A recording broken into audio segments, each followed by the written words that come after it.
እናንት ስጋውያን የሰይጣን ጭፍሮች የአክሱማዊቷ ኢትዮጵያን ልጆች ከምድረ ገጽ አጥፍታችሁ ኢትዮጵያን ልትወርሱ እንዴት ደፈራችሁ? ቅዱስ ገብርኤል የት ሄዶ? አረመኔው የጋላ ኦሮሞ እስላማዊ አገዛዝ ቆሻሻ ነው፣ ተከታዮቹም እድፋም ናቸው። መሪው ጨካኝ፣ ጳጳስ ተብዬው ጨካኝ፣ ዶክተር ኡርጉም ለፍላፊው ሁሉ ክፉና ገዳይ አስገዳይ፣ የነፍሰ ገዳዮቹን የዋቂው አላህ ባሪያዎች ባህሪ ይዘው እግዚአብሔር አምላክ የፈጠራቸውንና የመረጣቸውን የአክሱማዊቷ ኢትዮጵያን ልጆች የሚያሳድዱ፣ የሚያፈናቅሉ፣ የሚያስርቡና የሚገድሉ ሁሉ ቃይላውያን ናቸውና ተፈርዶባቸዋል ወዮላቸው። የከፋው ዱላ ኦሮሞ በተባለው ሕገወጥ ክልል ይመጣል። ከአሕዛብ የዋቂው አላህ ሉሲፈር ባሪያዎች ጋር አብረህ ለ1000 ዓመታት ያህል ወንድምህን የበደልከውና የገፋኸውም እና ራስህን አማራ ብለህ የምትጠራውም ከንቱ ሁሉ አይቀርልህም። እግዚአብሔር በሥራ ይቀጣሃል። ገዳዩም አስገዳዩም ሁሉ ይጸዳል፣ ሁሉም ይደበደባል። የእግዚአብሔርን ክንድ የማይቀምስ ትውልድ የለም፣ ሁሉም ይቀጣል። ሰይፍን የሚያነሱ በሰይፍ ይጠፋሉና እግዚአብሔር አምላክ በሰይፉ ቶሎ ይቅጣል። ዓለምን ሲያውኩት ያጋንንት ሥራቸው እንዳይተርፈን ለእኛ የነርሱ ግብራቸው ገብርኤል በሰይፉ ቀጥቅጦ ጣላቸው። እናመልክት፣ ለሱ እናስታውስ፣ ጠዋት ማታ እንዲያስተራርቀን ለምኖ ከጌታ። የዛሬው የቅዱስ ገብርኤል ዕለት አጋንንትና ማደሪያዎቻቸው ሁሉ በኃያሉ ተዋጊ ገብርኤል ሰይፍ ሙሉ በሙሉ ተቀጥቅጠው የሚጣሉበት ክፍለ ዘመን መጀመሪያ ነው።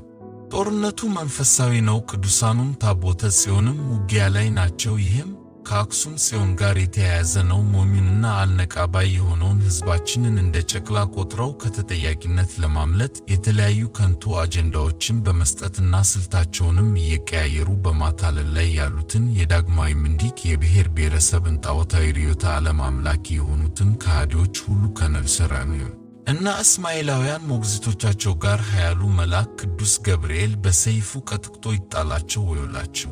ወዮላቸው! ወዮላቸው!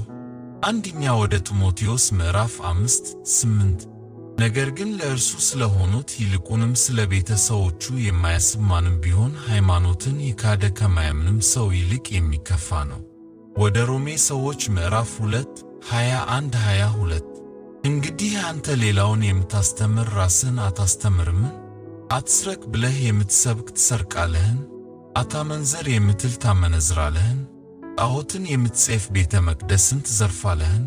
አንደኛ የዮሐንስ መልእክት ምዕራፍ 4:20 ማንም እግዚአብሔርን እወዳለሁ እያለ ወንድሙን ቢጠላ ሐሰተኛ ነው። ያየውን ወንድሙን የማይወድ ያላየውን እግዚአብሔርን ሊወደው እንዴት ይችላል?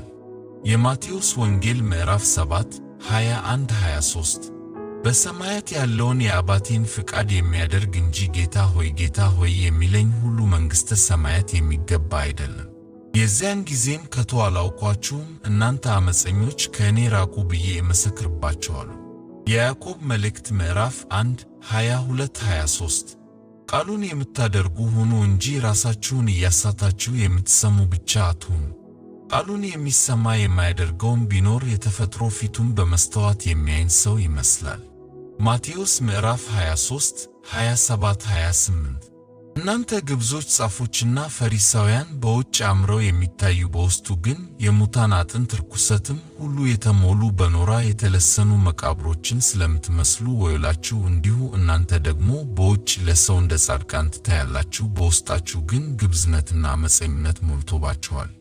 ቀጣዮቹን ቀናት በጥሞና እንከታተላቸው።